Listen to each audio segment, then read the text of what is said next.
Você já ouviu falar no termo captura do Estado? À primeira vista pode parecer um termo técnico ou distante da nossa realidade, mas ele diz muito sobre como o poder realmente funciona e como ele pode ser manipulado. A ideia é simples, mas muito poderosa. Quando grandes conglomerados econômicos invadem o Estado por dentro, moldando leis, regulamentos e políticas públicas em benefício próprio ou em benefício de uma elite que tem o poder econômico. É como se o Estado, que deveria agir pelo interesse coletivo, fosse sequestrado por interesses particulares.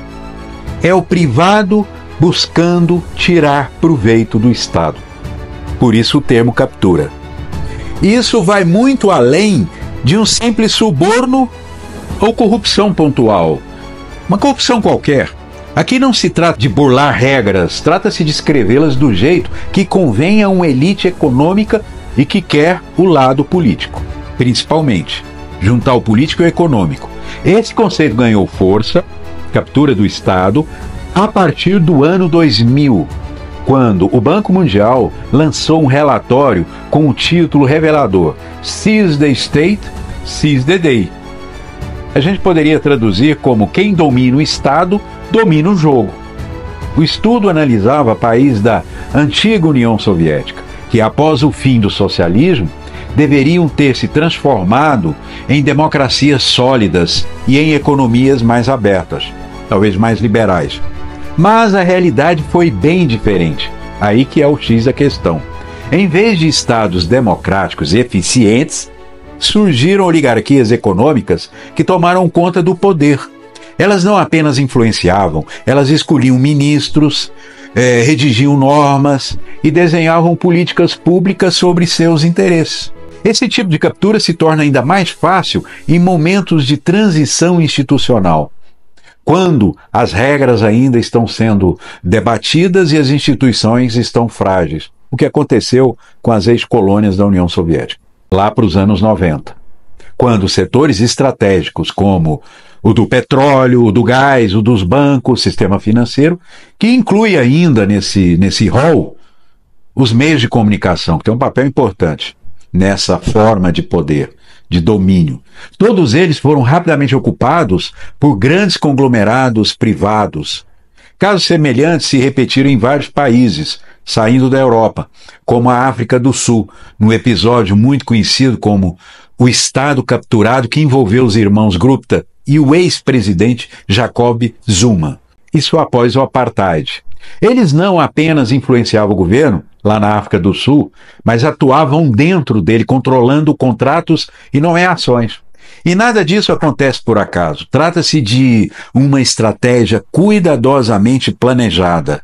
E as grandes empresas utilizam lobbies, doações de campanha, domínio da mídia, e influenciam diretamente ainda nas agências reguladoras para criar um ambiente favorável para os seus interesses. Essa lógica se conecta com outro conceito importante desenvolvido por um economista ítalo-americano, Luigi Zingales, o chamado crony capitalism, ou capitalismo de compadrio, relação de compadres. Nesse modelo, o sucesso de uma empresa não depende da eficiência, da inovação ou da competitividade, mas sim da proximidade com quem está no poder.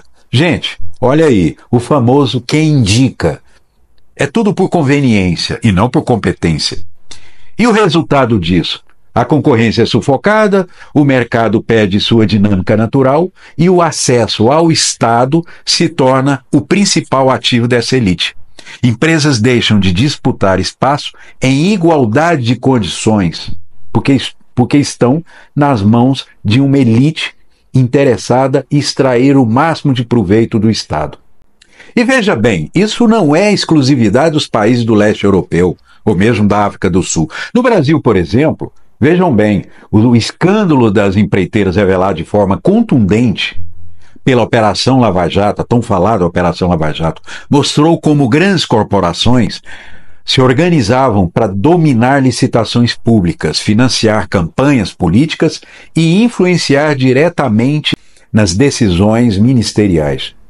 Estatais inteiras passaram a operar como máquinas de redistribuição de recursos para grupos econômicos específicos. E aí vai o dinheiro superfaturado, a corrupção.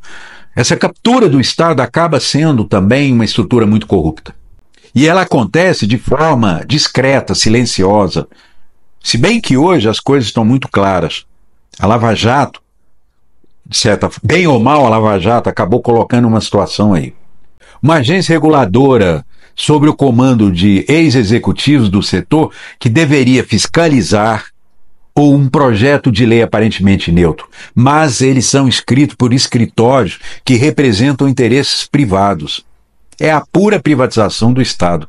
Em outros casos, setores inteiros, como o agronegócio, o sistema financeiro no Brasil, que é muito poderoso, nas mãos de um grupo pequeno, ou a indústria farmacêutica, é outra estrutura muito poderosa, que acabam ditando as diretrizes da política nacional nos seus setores.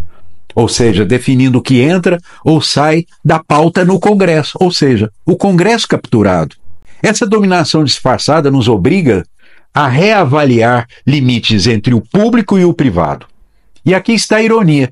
Embora o conceito de captura do Estado tenha sido popularizado por um relatório do Banco Mundial, o próprio banco, em diferentes momentos, incentivou reformas neoliberais que abriram espaço para esse tipo de arranjo.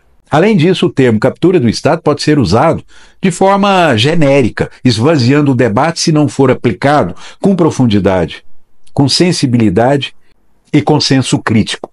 Mas uma coisa é certa: quando os interesses privados dominam o Estado, a democracia, lamentavelmente, vai perdendo sua essência e vai sofrendo influência também desses grandes grupos. Essa discussão vai muito além da política. Ela toca na governança, na justiça e no futuro da sociedade como um todo. Temos que levar isso em conta.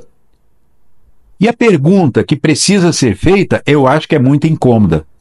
Quem está escrevendo as regras do jogo no seu país? É o povo ou os donos do capital? Deixe aí seus comentários. Até a próxima.